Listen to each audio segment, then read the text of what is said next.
Oh my god, you're crooked. Probably didn't really make a difference. Okay.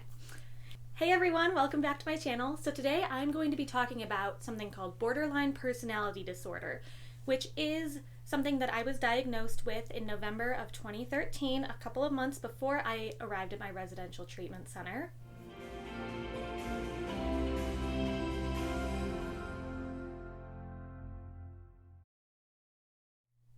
Now, I do want to say that I am not a licensed psychiatrist or medical doctor in any way. Everything I'm going to be saying comes straight from the American Psychiatric Association Diagnostic and Statistical Manual of Mental Disorders, 5th edition, also known as the DSM-5. Let's talk a little bit about what borderline personality disorder is, and from here on out I'm going to be calling it BPD, which is a lot easier to say because it's kind of a long title. BPD has 9 criteria in the DSM-5, and to be diagnosed with it, you have to show 5 of those 9 criteria. So I'm going to be reading them out, and I'll probably also list them up on the screen somewhere. I did show, I think 7 of them, but 5 of them stood out the most. At the end of this video, I'm going to be telling a few stories about just some of these criteria, how my behavior showed, and also what led my psychiatrist to diagnose me with BPD. So, the 9 criteria are: number 1, frantic efforts to avoid real or imagined abandonment. 2, a pattern of unstable and intense interpersonal relationships characterized by alternating between extremes of idealization and devaluation. 3, markedly and persistently unstable self-image or sense of self. Number 4, impulsivity in at least 2 areas that are potentially self-damaging, such as unprotected sex, reckless driving, or substance abuse.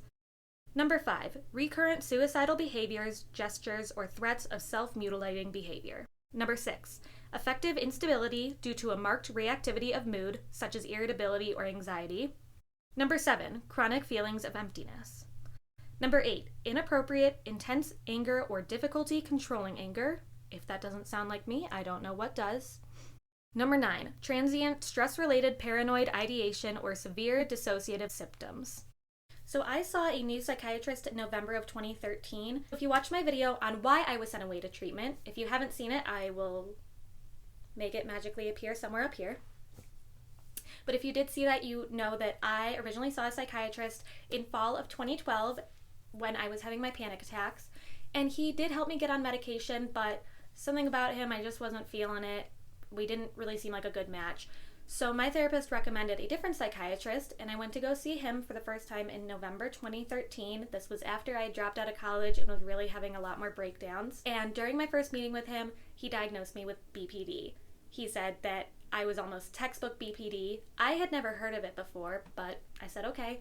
And I went home and I researched it, and I felt so just validated and understood, and I was like, holy crap, there is a name for why I can't control my moods, I can't control my anger, why am I doing this to myself? And I was really upset that I had it. However, it just felt, like I said, really validating.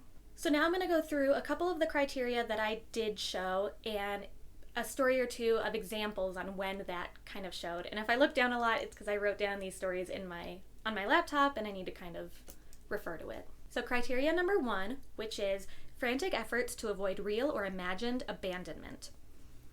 This I really recall when I was, I'd say maybe starting age 7 or 8, maybe I was younger, and going up to age, I don't know when, maybe mid-high school.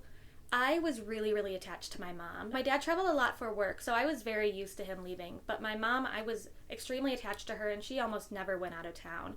So if she did have to go out of town without me, it really hurt me, and I would just be an utter mess. And they tried so many things to try to help prepare me. My mom even took me to Build-A-Bear once, and we built a bear together, and she put one of those little personalized recorders in it that said I love you and kind of just soothing messages, and it didn't really help. When my mom would go out of town, I would flip my I would be throwing a tantrum, and I would be calling her nonstop until her voicemail was full, and I was just begging for my life to do anything to get her to come back home. I mean, I knew that she was coming back, but for some reason, I just could not sleep without her in the house. For a very long time, I needed her to stay in my room while I fell asleep or sit right outside the door. And I don't really know where that came from, but that lasted for years and years. And that was imagined abandonment. I didn't actually think that my mom was leaving me, but I made frantic efforts to stop that. So criteria number 4, which is impulsivity in at least 2 areas that are potentially self-damaging. One of these is reckless driving, and I was definitely a reckless driver if I was ever upset or in a bad mood or angry, and I would make really stupid decisions on the road. Thankfully, I never got into a car accident. I was never even pulled over by the cops. I would do some reckless driving and some other stuff, but I'm not going to get into that. I mean, I guess I still kind of recklessly drive because I'm just an angry driver. God, I hate other drivers. Criteria number 5. Recurrent suicidal behaviors, gestures, or threats, or self-mutilating behavior. I started self-harming my junior year of high school. There was an event that happened where someone made me really upset, and I started thinking to myself, I'm not going to let someone else hurt me. If I'm going to get hurt, I'm going to do it to myself. Now, someone in the right mindset would think, just let it go. Don't let them hurt you. It's fine. Don't let them have the power over you. It was control issues almost. If I was going to get hurt, I wanted to be the one causing it. So that's when I started self-harming at first. And that kind of went away. My suicidal thoughts started in the fall of 2012 when I was having my severe panic attacks. Again, you can hear all about that in my other video, Why I Was Sent to Treatment. There is a journal entry somewhere that I've read recently, and it was, I don't want to die, but if death is the only way to get this to stop, I'll take it. So after my panic attacks got under control a little bit, my suicidal thoughts went away, and my self-harming behavior came back in the fall of 2013 when I was still in college in the midst of dropping out. And again, I was so angry. I was going through that horrible breakup with my boyfriend at the time, and again, it was a control. If someone's gonna hurt me, it's gonna be me. I'm not gonna let anyone else hurt me. So self-harm became pretty bad then. And then my threats of suicide, I never actually made a suicide attempt that would actually be fatal. They were kind of superficial attempts, and they were just a cry for help. I don't know if I knew that at the time. I just wanted my pain and suffering to end. Criteria number 8. Inappropriate, intense anger or difficulty controlling anger. I can't even fit this into one episode. I can't even fit this into probably an entire series. My anger issues were so bad. Can you tell I'm getting angry about this? I'm angry that I had anger issues. I still have anger issues. So one example of this was in middle school. If someone, not even necessarily bullying me, but if they just said something that kind of hit me the wrong way or they gave me a bad look, I'd blow up. I'd scream at them. I'd get really rude. And then in turn, that caused bullying. People would bully me because they knew that they'd get a reaction out of me and that would entertain them. I also showed a lot of my physical aggression towards people I knew wouldn't leave me, such as my mom. I was really physically aggressive with her when I was growing up because in the back of my mind I knew that she wasn't gonna disown me. Being physically aggressive was almost addicting to me. I don't know, it was just such a release.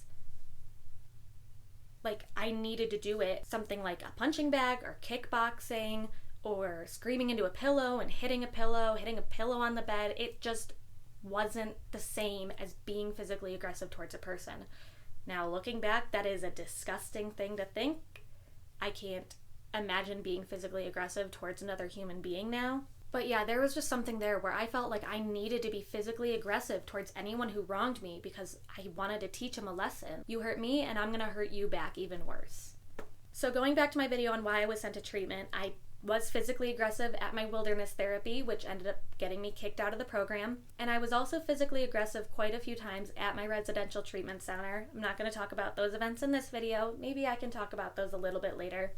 But unfortunately, my intense, uncontrollable anger was one of the largest parts of my borderline personality diagnosis. I can't even explain what it's like to have uncontrollable anger. I don't know what it's like to have Tourette's and have a tic, but I would imagine it's something like when I was in a room with someone who was pissing me off, I needed the release of hitting them or kicking them or something. or at the very least screaming at them.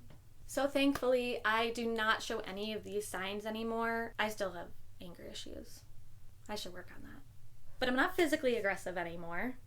It has been about 6 years since I've been physically aggressive with anyone, so yay me. I don't believe that I am completely cured of this. Also mental health in general. I do still have depression and generalized anxiety. However, they are very well managed, and I do have a lot of coping mechanisms to pull myself out of any depressive episode or anxiety attack that I may have. Yeah, I'm gonna be honest, guys, I still have anger issues. I'm just passionate. You know what? Let's not call it anger issues. Let's just call it passion. And when I'm passionate about something and it upsets me. So I hope you enjoyed this video and it taught you a little bit about borderline personality disorder, what it's like to live with it. If you have any more questions, please leave them down in the comments below. I'd love to answer them. I'd love to hear what else you guys would like to know. Thanks again for watching, and I hope to see you in my next video. Bye!